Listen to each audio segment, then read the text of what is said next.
Hello everyone, मैं Kajal. Welcome to Maya tuition channel. तो guys, आज हम लोग पढ़ने वाले हैं ज्योग्राफी का एक चैप्टर है पृथ्वी की गतियाँ। गाइज, आज हम लोग इस चैप्टर को पूरे डिटेल्स में स्टडी करेंगे। गाइज, कोई भी चैप्टर जो है वहीं से क्वेश्चन बनते हैं, चाहे वो ज्योग्राफी हो, हिस्ट्री हो। तो गाइज, हम लोग जो हैं हर चीज़ को अच्छे से विस्तार से पढ़ेंगे ताकि हमें अच्छे से समझ में आए। किसी भी एग्ज़ाम में, चाहे वो हम आरआरबी का एग्ज़ाम दे रहे हों या एसएससी का या किसी स्टेट पीसीएस का एग्ज़ाम दे रहे हैं, उस सभी एग्ज़ाम में ये मदद कर सके। तो गाइज, उसी बेसिस पे हम लोग तैयारी करेंगे। तो चलिए वीडियो को स्टार्ट करते हैं और आज का टॉपिक जो है हमारा पृथ्वी की गतियाँ, उस पे डिस्कस करते हैं। तो फ्रेंड्स, आज का हमारा टॉपिक था पृथ्वी की गतियाँ। गाइज, आज हम लोग पढ़ेंगे पृथ्वी की गतियाँ।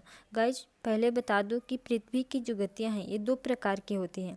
एक है घूर्णन गति, इस जिसे दैनिक गति भी कहते हैं, या दूसरा है परिक्रमण या अथवा वार्षिक गति। गाइज, इसे घूर्णन को रोटेशन इंग्लिश में कहा जाता है और परिक्रमण को रिवोल्यूशन कहा जाता है। तो गाइज, इसे ध्यान में रखेंगे। गाइज, पृथ्वी की दो गतियाँ हैं। पृथ्वी एक ऐसा ग्रह है, ये एक ऐसा प्लेनेट है जिस पर जीवन पॉसिबल है। गाइज, पृथ्वी जो है इस सौरमंडल का एक ग्रह है जिस पर जीवन पॉसिबल है, इसे ध्यान में रखेंगे। तो चलिए गाइज, आज हम लोग इसी टॉपिक पर डिस्कस करेंगे। गाइज, इस चैप्टर से बहुत सारे क्वेश्चन पूछे जाते हैं और सभी एग्जाम में क्वेश्चन पूछे जाते हैं, इसलिए गाइज ये बहुत ही इम्पोर्टेंट है। ये चैप्टर बहुत ही इम्पोर्टेंट है। तो चलिए नेक्स्ट देखते हैं। गाइज, जो पृथ्वी का घूर्णन अथवा दैनिक गति है, ये पृथ्वी अपने अक्ष पर पश्चिम से पूरब की तरफ घूमती रहती है। गाइज, जो पृथ्वी है ये जो है ये अपने अक्ष पर जो इसका ऑर्बिट है उसमें ये पश्चिम से पूरब की तरफ घूमती है। गाइज, इसे ध्यान में रखेंगे कि जो बहुत बार एग्ज़ाम में पूछा भी गया है कि पृथ्वी किस दिशा से की तरफ से घूमना प्रारंभ करती है। तो गाइज, ये पश्चिम से पूरब की तरफ घूमती है, ध्यान में रखेंगे। जिसे पृथ्वी का घूर्णन या परिक्रमण कहते हैं। गाइज, जो पृथ्वी जो अपने अक्ष पर पश्चिम से पूरब की तरफ घूमती है उसे ही घूर्णन या परिक्रमण कहते हैं। गाइज, इसे रोटेशन या दैनिक गति कहते हैं, जिसे डेली मोशन भी कहा जाता है। तो गाइज, ध्यान में रखेंगे, पृथ्वी के घूर्णन गति के कारण ही दिन और रात होता है। गाइज, जो ये रोटेशन मोशन जो है अर्थ का, इसके कारण ही दिन और रात होते हैं। गाइज, अगर पृथ्वी अपने अक्ष पर नहीं घूमती तो दिन और रात नहीं होते। गाइज, ये जो पृथ्वी का घूर्णन गति जो है इसके कारण ही दिन रात होते हैं। गाइज, ध्यान में रखेंगे, बहुत ही इम्पोर्टेंट ये पॉइंट है। अतः इस गति को दैनिक गति भी कहते हैं, ध्यान में रखेंगे। इसे डेली मोशन या दैनिक गति भी कहा जाता है। नेक्स्ट हमारा है नक्षत्र दिवस। गाइज, जो नक्षत्र दिवस हैं इसे ये क्या होते हैं, इसके बारे में हम लोग चर्चा करेंगे। यह मध्याह्न रेखा के ऊपर किसी निश्चित नक्षत्र के उत्तरोत्तर 2 बार गुजरने के बीच की अवधि को नक्षत्र दिवस कहा जाता है। गाइज, ध्यान में रखेंगे, इसकी अवधि 23 घंटा 56 मिनट की होती है। नक्षत्र जो दिवस है इसकी जो अवधि है गाइज, ये बहुत ही इम्पोर्टेंट है, इसे ध्यान में रखेंगे आप लोग। 23 घंटा 56 मिनट की नक्षत्र दिवस की अवधि होती है। चलिए नेक्स्ट पॉइंट को देखते हैं। सौर दिवस। Guys, solar day. गाइज, सौर दिवस जो है ये क्या होता है, तो जब सूर्य की गतिहीन मानकर, गाइज आप सब तो जानते हैं कि सूर्य जो है ये स्थिर है, बल्कि हमें दिखता है कि सूर्य जो है वो चक्कर लगा रहा है, लेकिन वास्तव में ये है नहीं, क्योंकि पृथ्वी चक्कर लगा रही है, इसलिए हमें पृथ्वी के मोशन के कारण हमें लगता है कि सूर्य मोशन में है। तो गाइज सूर्य को गतिहीन मानकर पृथ्वी द्वारा उसके परिक्रमण की गणना दिवसों के रूप में की जाती है, तो उसे सौर दिवस कहा जाता है। जब सूर्य को गतिहीन मानकर पृथ्वी द्वारा उसके परिक्रमण की गणना की जाती है तो उसे सौर दिवस कहते हैं। उसकी अवधि जो होती है गाइस 24 घंटे की होती है। 24 घंटे को एक सौर दिवस कहा जाता है, तो इसे ध्यान में रखेंगे। चलिए नेक्स्ट पॉइंट है हमारा परिक्रमण अथवा वार्षिक गति। गाइस जो ये परिक्रमण गति जो है इसे वार्षिक गति भी कहते हैं और इसके बारे में हम पढ़ेंगे और इसे समझेंगे। गाइस ये जो है इसके कारण जो है हमारा इस गति के कारण जब पृथ्वी अपने अक्ष पर घूमने के साथ साथ सूर्य के चारों ओर एक अंडाकार मार्ग में चक्कर लगाती हैं, पृथ्वी के इस अंडाकार मार्ग को भूकक्ष अर्थ ऑर्बिट कहते हैं। पृथ्वी की इस गति को परिक्रमण या वार्षिक गति कहा जाता है। गाइज जब पृथ्वी सपोज कि ये सूर्य है और गाइज सभी प्लेनेट जो है ये सूर्य के चक्कर लगाते हैं, और सपोज करिए कि ये है यहाँ पर पृथ्वी है और पृथ्वी जब सूर्य की चक्कर लगाती है एक अंडाकार मार्ग पर जो अर्थ ऑर्बिट में चक्कर लगाती हैं उसे परिक्रमण या वार्षिक गति कहा जाता है। गाइज इस पृथ्वी पर अपने अक्ष पर 365 दिन 6 घंटे एक चक्कर पूरा करती हैं। गाइज जो ये पृथ्वी है सूर्य की एक चक्कर जो है अपनी एक परिक्रमण वेग जो है ये 365 दिन 6 घंटे में पूरा करती हैं। गाइज हर 4 साल के बाद जो होता है फरवरी मंथ जो होता है ये 29 डेज के होता है, क्योंकि हर साल 6 घंटे बढ़ता है, तो 6 घंटा बढ़ता है इसलिए 4 साल बाद इसमें 28 डेज फरवरी 28 दिन का होता है और उसमें एक दिन जुड़ जाता है, 24 घंटा बढ़ जाता है।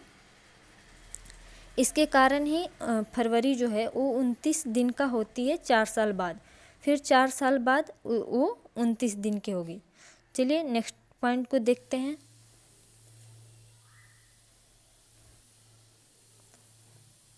गाइज आप सब देख सकते हैं कि न्यूनतम दूरी जो है ये ऑफशोर है और अधिकतम दूरी ऑफशोर है।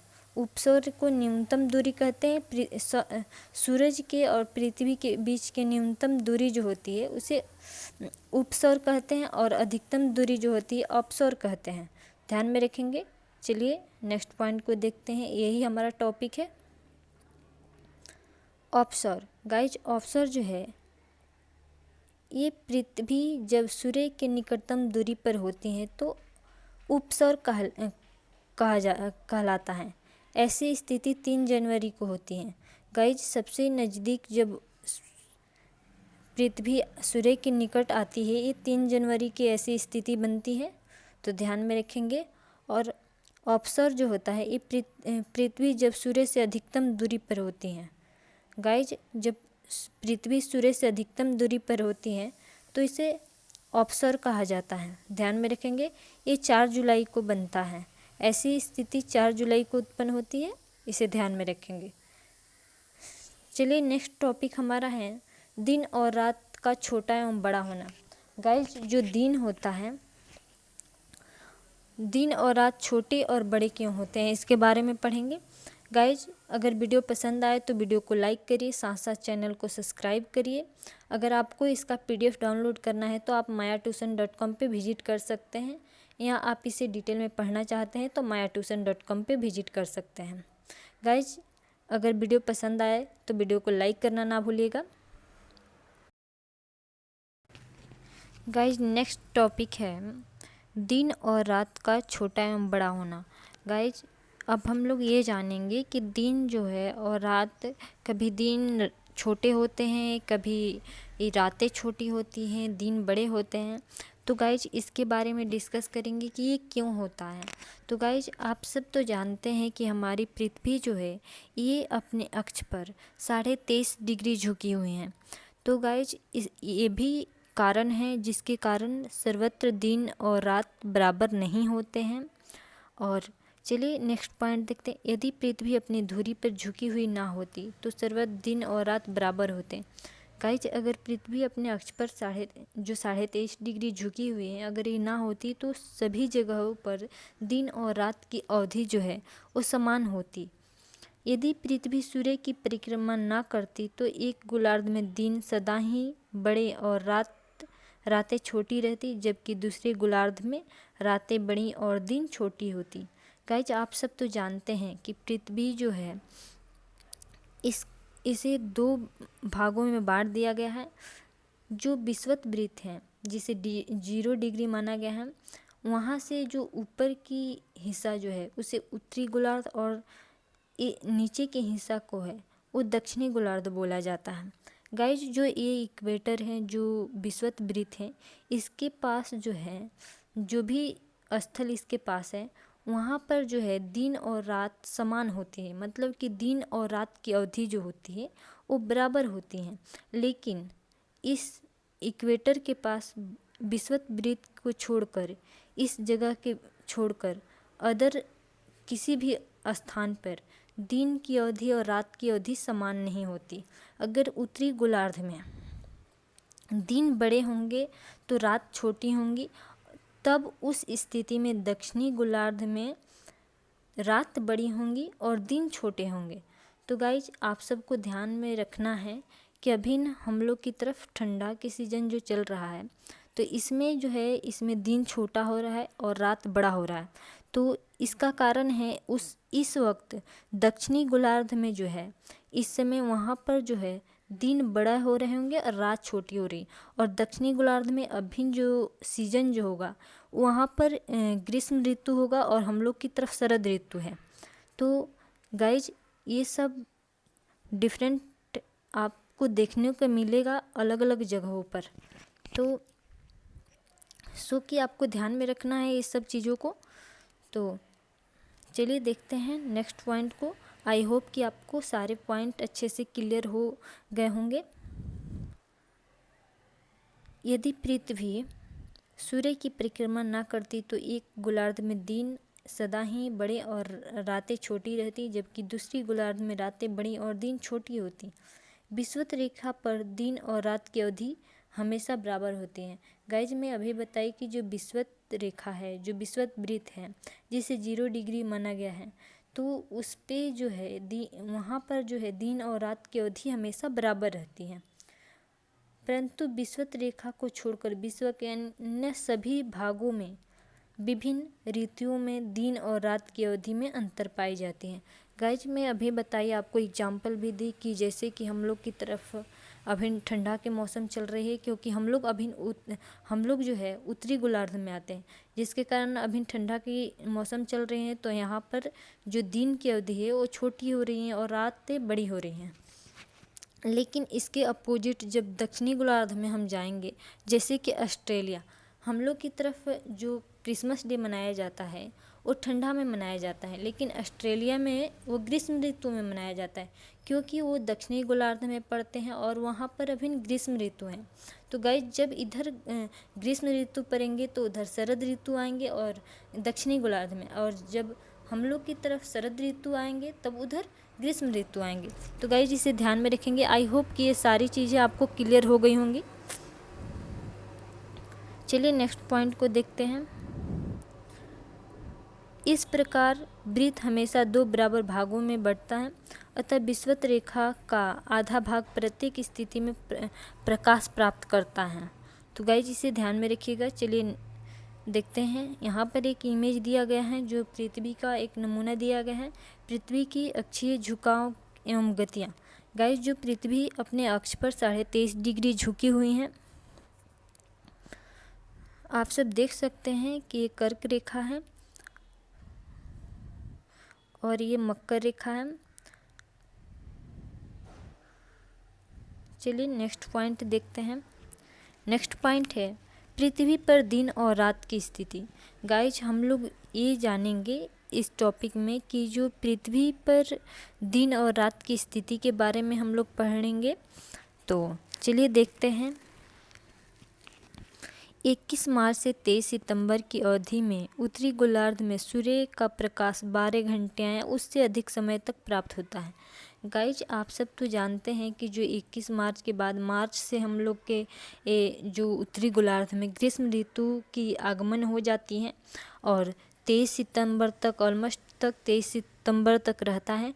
तो इस बीच में जो है ये दिन की अवधि जो है यहाँ पर 12 घंटा से भी अधिक हो सकती है तो और रहती है, तो इसे ध्यान में रखेंगे। अतः यहाँ पर दिन बड़े एवं रात छोटी होती हैं। गाइज में अभी ये चीज़ को एक्सप्लेन किए कि जब हमारे तरफ ग्रीष्म ऋतु आरंभ होंगे तब यहाँ पर दिन लंबी होने लगेंगी और रातें छोटी होने लगेंगी। अभी जो है अभी यहाँ पर शरद ऋतु चल रहा है, जिसके कारण तो इस शरद ऋतु में दिन छोटी होती हैं और रातें लंबी होती हैं, जिसे जैसे जैसे उत्तरी ध्रुव की ओर बढ़ते जाते हैं दिन की अवधि भी बढ़ती जाती हैं। उत्तरी ध्रुव पर तो दिन की अवधि 6 महीने की होती है। और गाइस जब हम लोग उत्तरी गोलार्ध जो उत्तरी ध्रुव है अगर हम लोग ध्रुव की तरफ बढ़ेंगे, मान लीजिए कि यहाँ तो हम दक्षिणी ध्रुव की तरफ बढ़ें या उत्तरी ध्रुव की तरफ बढ़ें, वहाँ पर 6 महीने दिन होती है और 6 महीने रात होती हैं। चलिए इसे भी हम आगे एक्सप्लेन करेंगे। 23 सितंबर से 21 मार्च तक सूर्य का प्रकाश दक्षिणी गोलार्ध में 12 घंटे या उससे अधिक समय तक प्राप्त होता है। गाइज उसके बाद जो 23 सितंबर से 21 मार्च की जब हमारे तरफ शरद ऋतु का आगमन होने लगती है, तब जो है दक्षिणी गोलार्ध में जो स्थिति है वहाँ पर ग्रीष्म ऋतु का आरंभ होता है, इसलिए वहाँ पर 12 घंटे या उससे अधिक समय तक वहाँ पर दिन रहती है। नेक्स्ट पॉइंट है, जैसे जैसे दक्षिणी ध्रुव की ओर बढ़ते हैं दिन की अवधि भी बढ़ती जाती हैं। दक्षिणी ध्रुव पर इसी कारण 6 महीने तक दिन रहता है। इसी प्रकार उत्तरी ध्रुव एवं दक्षिणी ध्रुव दोनों पर ही 6 महीने दिन तथा 6 महीने तक रात होते हैं। गाइज अगर हम लोग ध्रुव की तरफ बढ़ेंगे तो दिन की अवधि लंबी होती जाती है, और अगर दक्षिणी ध्रुव पे 6 महीने दिन है तो उत्तरी ध्रुव पे 6 महीने रात रहेंगे, और वहाँ पर जब 6 महीने दिन रहेंगे तो यहाँ पर 6 महीने रात रहेंगे, तो इसे ध्यान में रखिएगा। चलिए नेक्स्ट टॉपिक हमारा है ऋतु परिवर्तन। गाइज ऋतु परिवर्तन, अब थोड़ा इसके बारे में पढ़ लेते हैं क्योंकि इससे भी बहुत सारे क्वेश्चन पूछे जाते हैं, सभी एग्जाम के लिए बहुत ही इम्पोर्टेंट है। पृथ्वी न केवल अपने अक्ष पर घूमती हैं बल्कि सूर्य की परिक्रमा भी करती हैं। गाइज आप सब तो जानते हैं कि पृथ्वी अपने अक्ष पर घूमने के साथ साथ सूर्य की परिक्रमा करती हैं, और जो वो अपने अक्ष पर घूमती हैं उसके कारण दिन और रात होते हैं, और जो सीजन चेंज होते हैं इसका परिक्रमण के कारण होता है। अतः पृथ्वी की सूर्य से सापेक्ष स्थितियाँ बदलती रहती हैं। गाइस जो पृथ्वी है सूर्य से सापेक्ष स्थितियाँ बदलती रहती हैं। पृथ्वी के परिक्रमण में 4 मुख्य अवस्थाएं आती हैं तथा इन अवस्थाओं में परिवर्तन को ऋतु परिवर्तन कहते हैं। गाइस जब ये अपने पृथ्वी सूर्य से सापेक्ष स्थितियाँ बदलती है, इसमें बहुत सारी 4 प्रकार की अवस्थाएं आती हैं, जो ये मुख्य अवस्थाएं हैं जिसे ऋतु परिवर्तन कहा जाता है। इसके कारण ही सीजन चेंज होता है। तो चलिए देखते हैं ऋतु परिवर्तन हर अलग अलग मंथ में ऋतु का परिवर्तन अलग अलग रहता है। चलिए देखते हैं 21 जून की स्थिति। गाइस जब हम लोग देखेंगे कि 21 जून की स्थिति के बारे में पढ़ेंगे, इस समय सूर्य कर्क रेखा पर लंबवत चमकता है। गाइस जो कर्क रेखा है इस पे सूर्य की जो प्रकाश है ये सीधी पड़ती है। इस स्थिति को ग्रीष्म अयनांत कहते हैं। गाइस इसे ध्यान में रखिएगा कि इस स्थिति को ग्रीष्म अयनांत कहते हैं।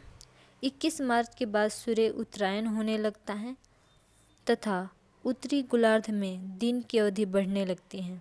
गाइस आप सब तो जानते हैं कि ये मार्च के बाद जो है मार्च से ही हमारे उत्तरी गोलार्ध में ग्रीष्म ऋतु की आगमन होती है। तो इस समय से ही जो उत्तरायण होने लगता है, सूर्य की जो प्रकाश से सूर्य उत्तरायण होने लगता है तथा उत्तरी गोलार्ध में दिन की अवधि बढ़ने लगती है, जिससे वहाँ ग्रीष्म ऋतु का आगमन होता है। 21 मार्च को उत्तरी गोलार्ध में दिन की अवधि सबसे अधिक रहती है और दक्षिणी गोलार्ध में इस समय से शीत ऋतु होती है। गाइज, जब 21 जून के समय यहाँ पर जो होता है, यहाँ पर ग्रीष्म ऋतु रहती है तो दक्षिणी गोलार्ध में शीत ऋतु रहती है और वहाँ पर ठंडा पड़ता है, वहाँ पर ठंडा का मौसम रहता है और यहाँ पर जो है यहाँ पर गर्मी का मौसम रहता है उत्तरी गोलार्ध में, और दक्षिणी गोलार्ध में शीत ऋतु रहती है। 21 जून के पश्चात 23 सितंबर तक सूर्य पुनः विषुवत रेखा की ओर उन्मुख होता है। गाइज, 21 जून और 23 सितंबर के जो बीच की स्थिति है, इस समय फिर विषुवत रेखा की ओर सूरज उन्मुख होता है। परिणाम स्वरूप धीरे धीरे उत्तरी गोलार्ध में ग्रीष्म कम होने लगती है। उस समय उसके बाद से 23 सितंबर के बाद से यहाँ पर गर्मी कम होने लगती है और धीरे धीरे यहाँ पर ठंडा जो शरद ऋतु है इसका आगमन हो जाता है और उत्तरी गोलार्ध में जब शीत ऋतु का आगमन होता है तब दक्षिणी गोलार्ध में ग्रीष्म ऋतु का आगमन होता है। 22 दिसंबर की स्थिति को देखते हैं। इस समय सूर्य मकर रेखा पर लंबवत चमकता है। जो 22 दिसंबर की स्थिति बनती है, इस समय जो होता है ये सूर्य जो होता है मकर रेखा पर लंबवत चमकता है। और जो हम देखें अभी यहाँ पर 21 जून की स्थिति, वहाँ पर जो सूर्य का लंबवत जो प्रकाश पड़ रहा था वो कर्क रेखा पर पड़ रहा था। इस स्थिति को शीत अयनांत कहते हैं। गाइस, जिसे ध्यान में रखेंगे, इस समय दक्षिणी गोलार्ध में दिन की अवधि लंबी एवं रात की अवधि छोटी होती हैं। गाइज, आप सबको तो मैं पहले ही बताई कि जब यहाँ पर दक्षिणी गोलार्ध में जब ग्रीष्म ऋतु रहेंगी तो उत्तरी गोलार्ध में शीत ऋतु रहेंगे। तो हमारे आप सब तो जानते हैं कि हम भारत जो है ये उत्तरी गोलार्ध में है और ये 22 दिसंबर के समय यहाँ पर बहुत ज़्यादा ठंडा पड़ता है। तो चलिए नेक्स्ट पॉइंट को देखते हैं। सूर्य की दक्षिणायन होने अर्थात दक्षिणी गोलार्ध में उन्मुख होने की प्रक्रिया 23 सितंबर के बाद प्रारंभ हो जाती है, जिससे दक्षिणी गोलार्ध में दिन बड़े एवं रात छोटे होने लगते हैं। जब 23 सितंबर के बाद की स्थितियां होती हैं गाइस, 23 सितंबर से यहाँ पर जो है उत्तरी गोलार्ध में दिन छोटे होने लगते हैं। वहीं से दिन की अवधि जो है वो कम होने लगती हैं और वहीं से दक्षिणी गोलार्ध में उसके सेम अपोजिट दक्षिणी गोलार्ध में दिन की अवधि जो है वो बड़ी होने लगती है। तो इसे ध्यान में रखेंगे। इस समय उत्तरी गोलार्ध में ठीक विपरीत स्थिति देखी जाती है।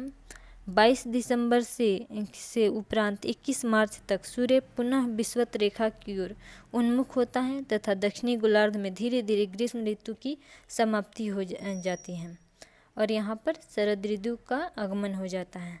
अब गाइज, हम लोग 21 मार्च से 23 सितंबर की स्थिति के बारे में पढ़ेंगे। आई होप कि आपको सारे पॉइंट क्लियर हो रहे होंगे और हर चीज़ जो है ये अच्छे से समझ में आ रहा होगा, क्योंकि गाइज यहाँ पर बहुत ही सिंपल भाषा में लिखा गया है और मैं आपको अपने लैंग्वेज में सिंपल तरीक़ा से समझाने की कोशिश कर रही हूँ। 21 मार्च एवं 23 सितंबर के स्थितियों में सूर्य विषुवत रेखा पर लंबवत चमकता है। गाइज, इस समय की जो स्थिति होती है 21 मार्च से 23 सितंबर के बीच, उस समय 21 मार्च के बाद मार्च से ही उत्तरी गोलार्ध में ग्रीष्म ऋतु की आगमन हो जाती हैं, जिसके इस समय जो स्थिति होती है ये सीधे लंबवत विषुवत रेखा पर सूर्य की प्रकाश पड़ती है। इस समय समस्त अक्षांश रेखाओं का आधा भाग सूर्य का प्रकाश प्राप्त करता है। इसे ध्यान में रखेंगे। अतः सर्वत्र दिन और रात की अवधि बराबर होती है। 21 मार्च और 23 सितंबर की दिन और रात की अवधि इन दोनों डेट के दिन जो है ये बहुत ही बार एग्जाम में पूछे गए हैं गाइज। इस समय जो है विषुवत रेखा पर सूर्य की प्रकाश सीधे लंबवत पड़ती है, जिसके कारण सभी जगहों पर दिन और रात की अवधि जो है वो समान होती है। इसे ध्यान में रखेंगे। इस समय दिन और रात की अवधि के बराबर रहने एवं ऋतु की समानता के कारण इन दोनों स्थितियों में विश्व कहा जाता है। इसे ध्यान में रखेंगे। 21 मार्च की स्थिति को बसंत विश्व एवं 23 सितंबर की स्थिति को शरद विश्व कहा जाता है गाइज, इसलिए क्योंकि 21 मार्च के बाद जो है बसंत ऋतु आरंभ होता है और वहीं से गर्मी का आगमन होता है और 23 सितंबर के बाद जो है यहाँ पर जो उत्तरी गोलार्ध में है ये दिन की अवधि छोटी होने लगती हैं और धीरे धीरे यहाँ पर शरद ऋतु का आगमन होता है। तो गाइज इसीलिए इसे शरद विश्व और यहाँ पर इसे बसंत विश्व कहा गया है। तो गाइज इसे ध्यान में रखिएगा। आई होप कि आपको ये वीडियो पसंद आई होगी। अगर वीडियो पसंद आए तो वीडियो को लाइक करिए और साथ साथ चैनल को सब्सक्राइब कर लिए। Thank you for watching this video. फिर नेक्स्ट वीडियो में मिलते हैं।